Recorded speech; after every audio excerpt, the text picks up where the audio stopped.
Lo selama ini merasa aman karena nggak ada ledakan bom atau kilat peluru di langit Indonesia? Duh, bangun deh dari tidur nyenyak lo. Gue harus kasih tahu kenyataan pahitnya.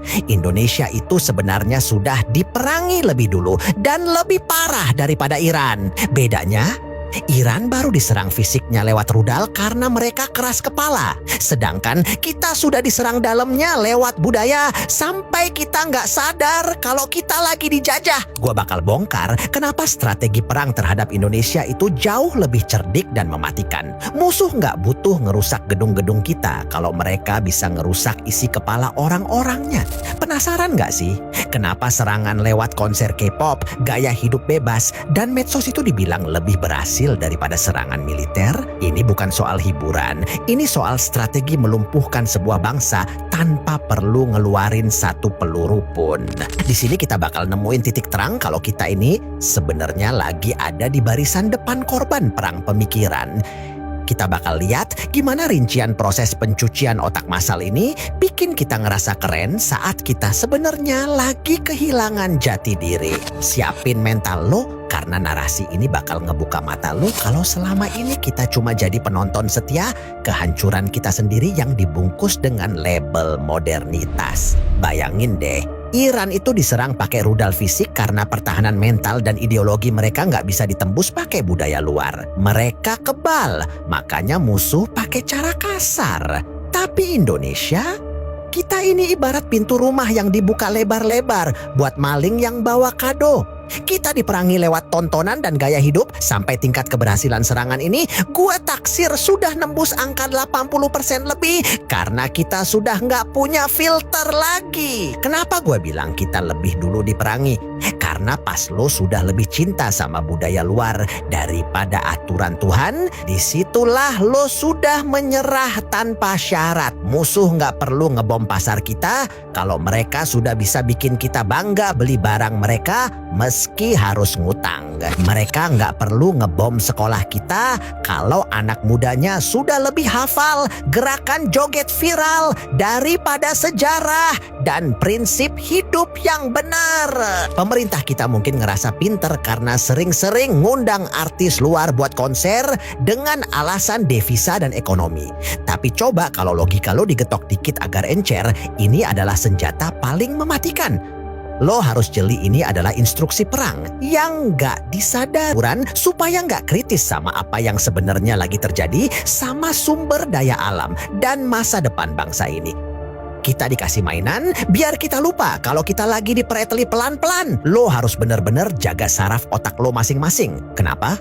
Karena banjirnya hiburan ini ngerusak hormon dopamin di otak lo. Lo bakal ketagihan sama kesenangan sesaat dan males mikir hal yang berat atau prinsipil. Pas anak muda sudah kehilangan daya kritisnya, sebuah bangsa itu tinggal nunggu waktu buat runtuh dari dalam tanpa perlu diledakkan pakai bom nuklir.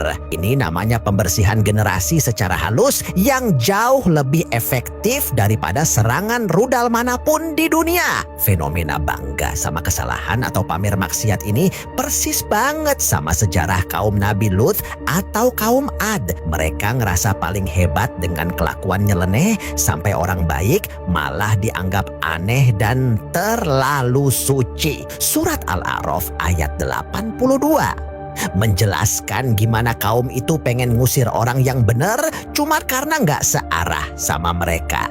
Lucu kan? Pola kuno ini sekarang balik lagi lewat tren-tren viral yang lo tonton tiap hari. Kenapa kita ngerasa budaya luar selalu lebih berkelas? Itu tanda lo sudah kalah perang secara mental atau krisis identitas massal.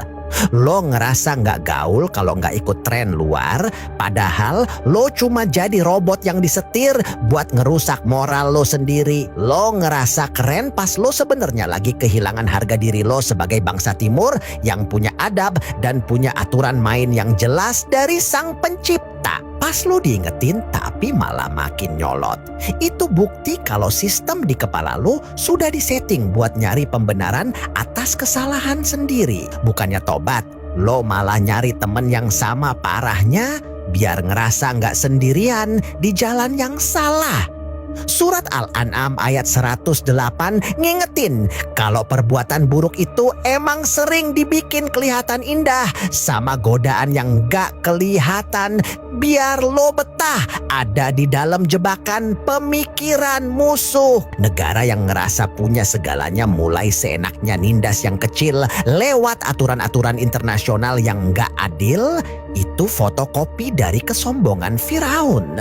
Surat Al-Qasas ayat 4 nyeritain gimana dia mecah belah orang buat kepentingan pribadinya. Zaman sekarang bentuknya bukan lagi cambuk tapi lewat instruksi budaya dan ekonomi yang bikin lo nggak sadar kalau lo lagi dijajah pelan-pelan sampai lo kehilangan arah hidup.